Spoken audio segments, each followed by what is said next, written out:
udah mulai. Kirain tadi ada hitungan mundur dulu, ternyata udah mulai langsung. Hai teman-teman semuanya, bertemu kembali dengan saya Dr. Andri dan istri saya saat ini Dr. Feby. Dr. Feby di sini bersama kita. Sebenarnya ini memang ada satu program yang saya ingin buat bersama dengan Dr. Feby, istri saya ini, karena mungkin saya ingin mencoba memberikan sesuatu yang berbeda. Kalau Senin sampai Jumat kita ngomonginnya soal psikosomatik, cemas, gangguan depresi, pokoknya berbagai macam lah. Kemudian kemarin Sabtu tayang pertama, saya ingin memberikan kepada teman-teman itu suatu insight ya dari buku yang saya baca yang judulnya ini nih, Don't Sweat the Small Stuff. Dan ketika saya baca sendiri, kemudian saya lihat, oh ternyata ada guru bangsa kita yaitu Gus Dur yang juga punya pikiran gitu aja kok repot gitu ya. Jadi beliau itu membuat sesuatu hal yang terlalu besar-besar tuh jadi agak kecil lah kalau gitu. Untuk apa? Tujuannya untuk mengurangi kecemasan tentunya. Nah pada kali ini saya ingin berbincang-bincang dengan istri saya terkait dengan kehidupan kami sehari-hari dari masa-masa kami mulai pacaran sampai akhirnya sekarang sudah punya anak 3 yang sudah usianya SD gitu ya. Jadi ini mudah-mudahan bisa menjadi ya sebenarnya kita cuma mau sharing aja sih ya. Kita tidak ada niatan untuk ngajarin teman-teman semua gitu ya. Cuman saya mau sharing aja tentang kehidupan kami gitu yang tentunya bisa kami sharing dan mudah-mudahan itu bisa bermanfaat lah ya buat teman-teman. Nah, sebenarnya kalau kita mulai pertama itu kita ketemu tahun kapan waktu itu? 2007 ya, Nah, kamu lupa kan? 2007. Sebenarnya 2007. Enggak. Jadi sebenarnya kami pertama kali ketemu itu adalah 2002. Waktu kamu datang ke FKUI dan saya sebagai seniornya waktu itu. Jadi saya tingkat 6, istri saya itu baru masuk. Iya, 2007 maksudnya mulai pacarannya. Ya, dan ketika itu sama-sama di mahasiswaan di anggota mahasiswa Buddhis. Saya sebagai senior, istri saya sebagai junior. Jadi waktu itu kita ketemu juga ya. Jadi 2 kali tuh ketemu di FKUI Salemba dan di Balerum di UI. Iya.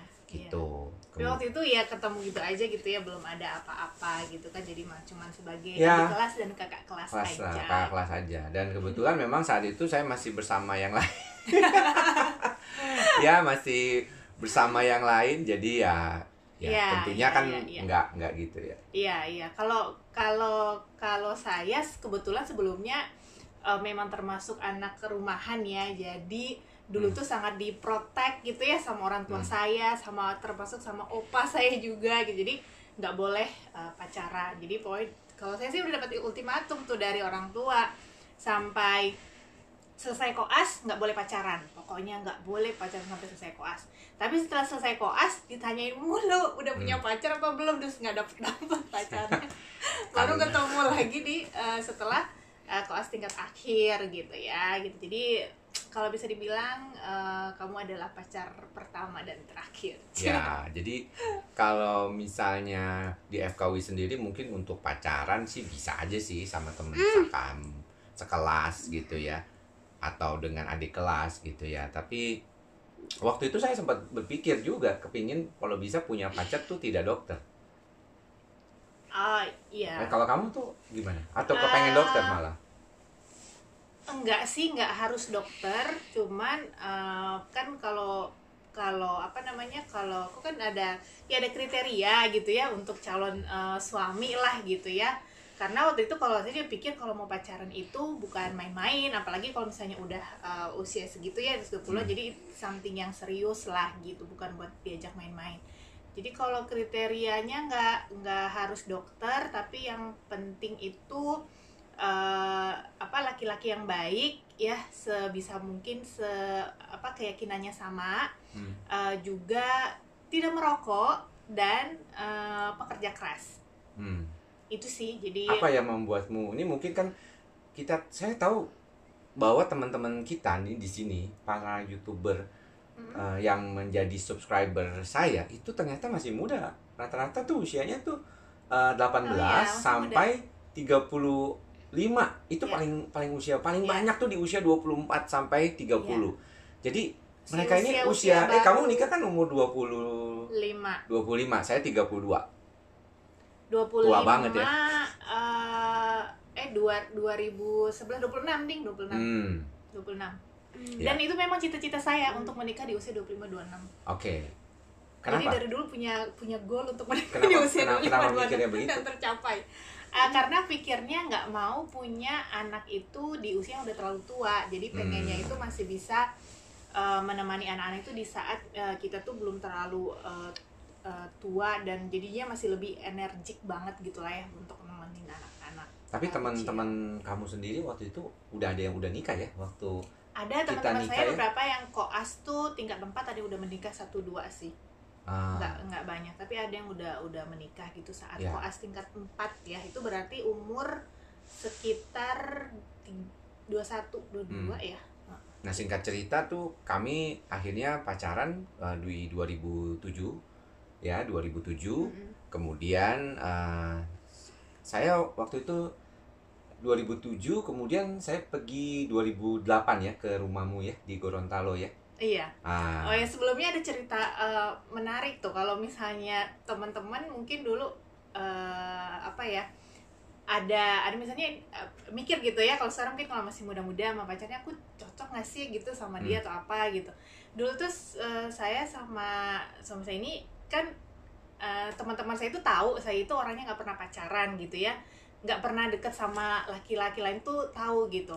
Nah ketika sudah akhir-akhir koas itu tuh banyak teman yang sering bilang gitu kalau misalnya aku lagi jalan sama teman gitu ya, terus ketemu dia gitu di FKUI waktu itu di RSCM, mereka tuh suka nanya, lu kenapa nggak sama dia aja gitu kan sama tuh maksudnya KMB juga ya, gitu kan agamanya sama ya gitu, kenapa lu nggak sama dia aja gitu. Terus itu 2 kali atau 3 kali itu temen nanya, tapi saya selalu jawab enggak, dia kan udah punya pacar gitu. Terus sampai yang ketiga kali itu teman yang lain lagi, waktu itu kita sama-sama stase di mana waktu itu ya, di kedokteran jiwa tapi yang bagian puskesmas ya, putih jadi ya? Kedokteran jiwa komunitas namanya, psikiatri komunitas. Iya, teman saya bilang lagi, Feb kenapa nggak sama itu aja, nggak sama Dr. Andri aja, dia kan udah punya pacar gitu. Terus kata teman saya, siapa tahu udah putus gitu kan. Nggak tahu ternyata memang bener kamu tuh udah putus gitu. Jadi... Dan saya nggak tahu gitu. Jadi ya itulah mungkin itu tanda-tandanya gitu ya. Tapi ya menyenangkan. Ya, itu namanya jodoh ya. Iya. 2007 kita pertama kali akhirnya saya inget banget kencan pertama saya itu di Pizza Hut di Atrium Senen. Jadi teman-teman yang di daerah Senen tahu pasti ya, ada segitiga Senen, ada restoran Pizza Hut di situ. Itu pertama kali kita tuh pacaran gitu di situ gitu ya.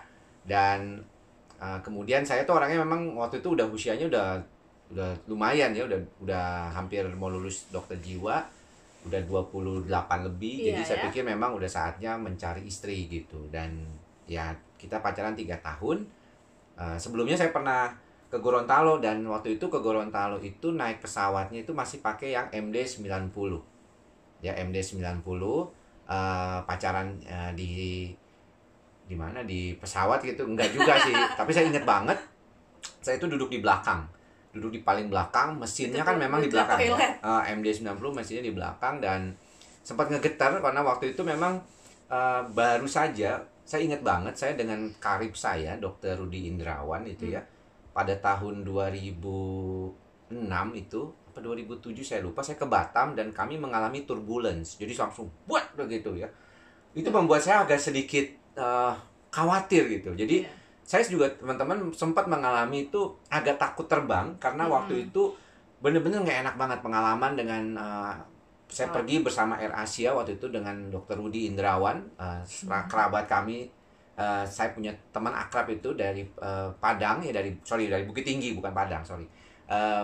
Waktu itu dia sampai ketawa gitu ngeliat saya pucat gitu.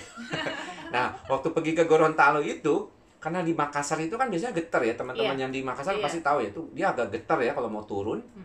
Itu juga ada gejala begitu gitu, dan saya agak-agak ngeri juga itu.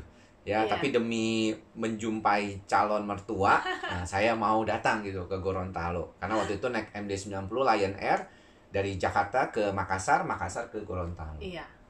Dan di sana tidak ada mall dan tidak ada bioskop.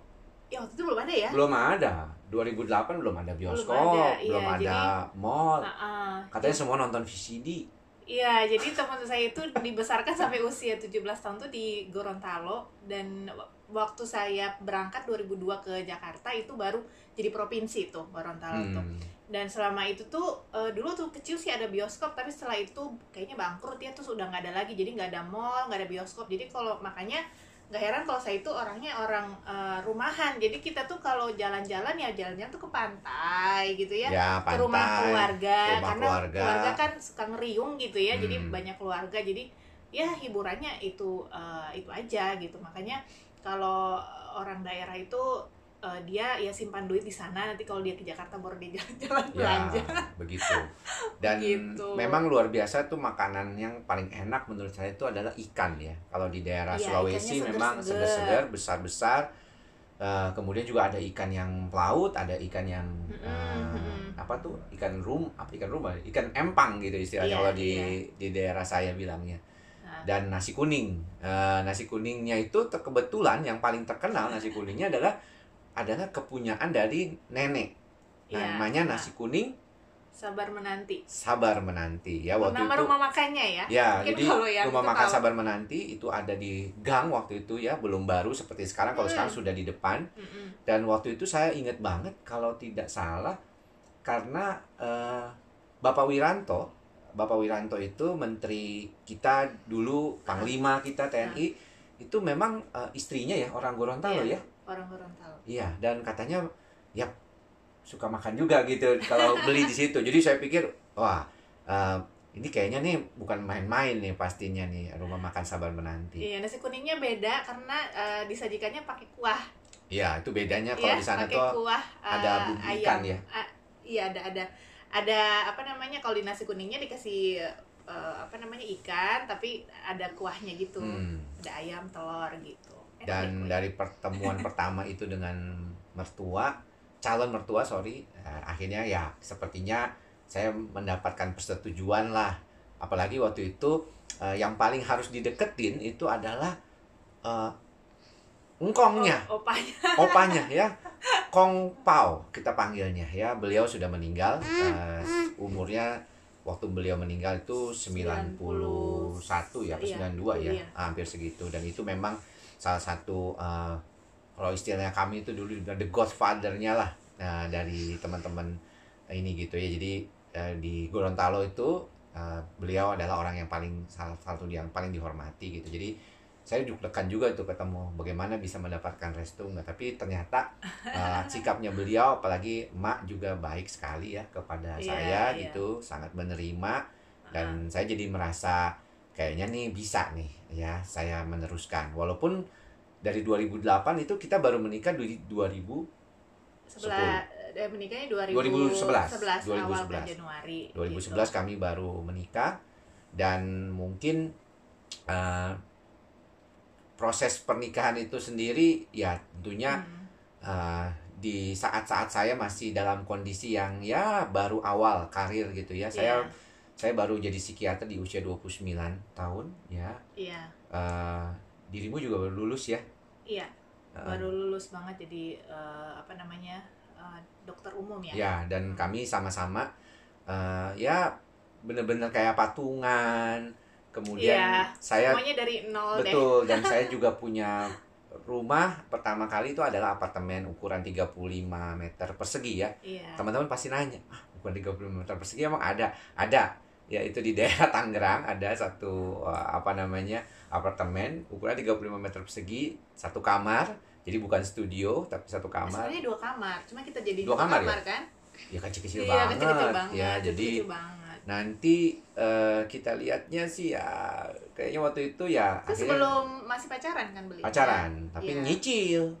Ya, nyicil. jadi semuanya dari Iya, awal. orang pasiennya juga belum banyak seperti sekarang. Pasti namanya orang awal karir itu pasti Iya, agak susah lah ya. iya, Jadi kita harus berproses ya. mempunyai Iya. proses yang sama-sama, istri bekerja di rumah sakit tempatnya bekerja, beliau Iya. menjadi dokter umum, saya juga di tempat saya di Omni Hospital. Saya memang dari sejak awal di Omni Hospital sampai saat ini. Terus sama Dan satu lagi kan setelah waktu itu itu ya. di awal, Bros di Global Medica juga, tapi Hmm. ini juga sih banyak banyak ya, banyak kan di Omni lah akhirnya 2008 Iya. itu kan. Iya. Dan ya menikah, saya ingat banget saya menikah di Istana Nelayan di Tangerang. Ya salah satunya sih saya ngaku sih waktu itu sama istri saya juga ya. Kami tuh terbuka banget. Jadi saya bilang kalau saya di hotel Jakarta, I cannot afford it. Saya nggak Iya. bisa. Aku bilang ya waktu itu ya. Iya. Saya bilang kalau saya nikah di hotel di Jakarta nggak bisa. Saya nggak punya uang. Jadi Iya. akhirnya kami cari satu tempat ya. Memang itu di Tangerang terkenal ya, Istana Nelayan di daerah Jatiuwung. Ya lumayan Iya. ya. Nggak disebut murah, Ah, tapi lumayan. iya. Dan Masih bisa terjangkau. Dan untuk mengirit lagi yaitu kami tidak menggunakan IO.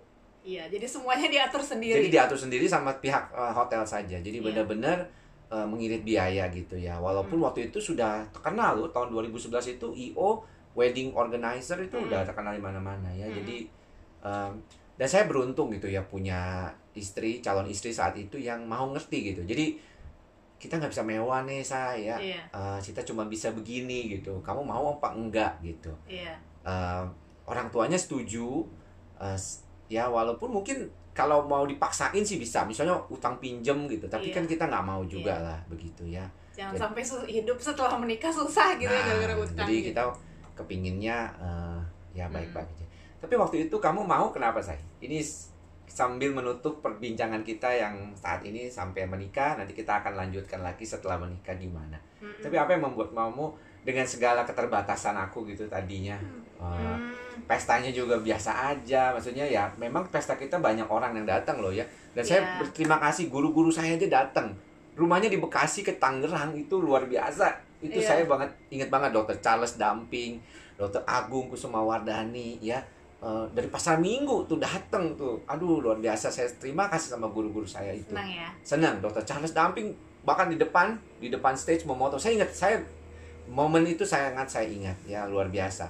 Nah, tapi saya ingin tanya nih sama kamu waktu itu, kenapa dengan segala keterbatasan?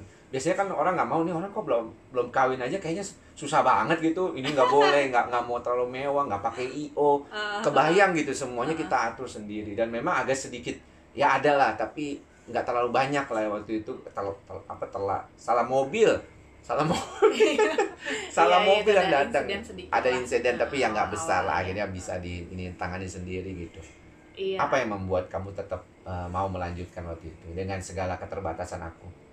Kalau saya punya role model untuk pernikahan gitu, yang pasti pertama orang tua gitu ya. Kalau ya bersyukur orang tua saya itu ya dulu, maksudnya ya pastilah, maksudnya kalau namanya pasangan suami istri itu ada kadang-kadang slacknya gitu ya, tapi masih bisa diatasi dan harmonis. Terus satu lagi juga yaitu tadi Kong sama mak saya itu ya, kalau teman-teman tahu mereka menikah di usia 20-an dan sama-sama itu meninggal bersama sampai umur 90-an. Jadi mereka itu menikah sudah 65 tahun. Dimana kalau Kong saya itu orangnya keras gitu ya, tapi mak saya itu orangnya sangat lembut. Jadi itu sepasang, dan mereka termasuk orang yang sangat menjadi panutan orang lain untuk masalah pernikahan gitu. Jadi saya tuh sangat mempunyai role model untuk mereka bahwa pernikahan itu ya seperti itu. Kalau kita sekali sudah memilih, ya kita harus mempunyai komitmen untuk bersama dia itu selamanya apapun kondisinya gitu kan ya.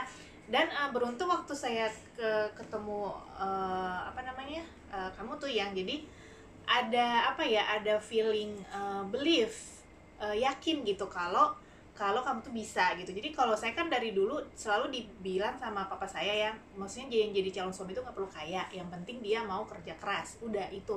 Jadi nggak harus cari suami yang kaya gitu. Yang penting mau kerja keras itu lebih penting gitu. Jadi dan aku lihat itu di kamu. Terus ketika sama-sama kita bisa berasa ya teman-teman kalau misalnya bersama-sama orang itu tuh nyaman gitu rasanya gitu, dan nyaman dan tuh percaya kalau misalnya ya memang sekarang ya kita belum punya apa-apa gitu. Jadi saya juga kalau misalnya saya uang sendiri kan emang belum ada uang juga ya, meskipun mungkin kalau orang tua ya ada, tapi bersyukur sih, maksudnya saya bisa memberikan pengertian ke mereka, jadi mereka juga bisa menerima. Ya udah segini aja gitu, maksudnya itu juga udah cukup lah, yang penting tuh pernikahannya tuh langgeng gitu. Orang tua saya juga punya prinsip seperti itu, maksudnya untuk menikah nggak harus megah-megah gimana, yang penting tuh pernikahan tuh langgeng gitu. Iya.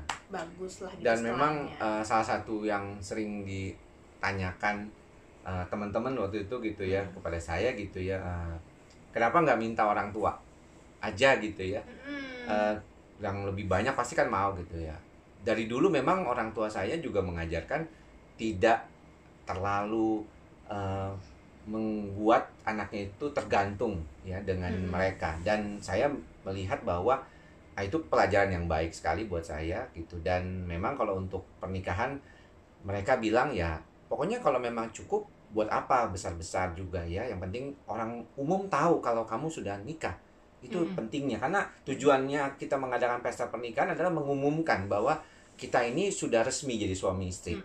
Dan kalau bisa memang udah seperti itu aja ya. Mewah-mewah paling cuma ya betul diingat pastinya, tapi yang paling penting adalah kita mengumumkan itu kan. Jadi memang praktikal banget deh. Memang kalau anak sekarang kan aduh pengen mewah gitu, nggak semua, saya tahu sih ada juga yang biasa-biasa aja. Cuman ya waktu itu orang tua saya bilang begitu ya, mereka bilang ya udah dengan segala ininya ini segini aja gitu budgetnya gitu. Jadi ya tapi ya saya sih bersyukur juga, dan bersyukurnya adalah kan istri saya mau. Karena banyak juga yang suka kadang-kadang nggak mau, pengen dipaksa-paksain, akhirnya habis menikah utangnya banyak demi membayar segala macam tenan yang dipakai saat itu. Ya, jadi kalau saya sebenarnya ya punya sih, yang namanya juga perempuan kan punya impian gitu ya, gimana kalau saat dia menikah tuh bagaimana gitu. Ya tapi ada yang hal-hal yang esensial yang harus dipenuhi, ada juga yang enggak. Kalau misalnya seperti yang kayak gitu untuk pernikahan ya enggak, bukan yang esensial harus dipenuhi lah. Yang penting tuh kita saat mau menikah itu udah yakin, seprinsip, setujuan gitu ya. Tujuan mau menikah itu buat apa gitu kan. Jadi kan teman-teman kalau misalnya mau menikah juga diharuskan dulu ya, kita mau menikah ini buat apa nih gitu kan. Kalau saya kan yaudah saya nggak mau, saya pengen hidup bersama orang lain, pengen membagikan hidup saya dengan orang lain, pengen membentuk keluarga, pengen punya ini gitu kan, anak-anak. Jadi itu tujuannya gitu. Jadi ya kalau yang hal-hal yang nggak terlalu penting ya nggak usah terlalu dibesar-besarkan lah gitu. Bisa di inilah oke lah gitu, nggak apa-apa lah gitu. Iya.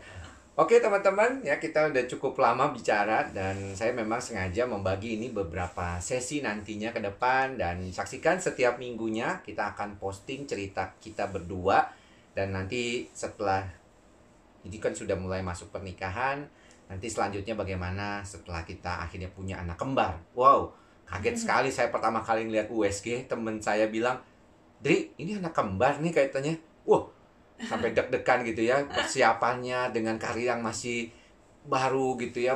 Saya udah kebayang berapa yang harus diniin. Udah gitu anak lahir dengan kondisi yang kurang baik gitu ya, karena prematur. Jadi saya kepikiran banget sama istri juga gimana saat itu. Dan nanti kita akan ceritakan di minggu depan. Oke, jadi saksikan terus cerita kami, buka-bukaan Dr. Andri dan Dr. Feby terkait dengan masalah keluarganya. Ya, mudah-mudahan bisa bermanfaat ya buat teman-teman. Sampai bertemu lagi di lain kesempatan. Bye-bye. Oh, aku mau mati dulu.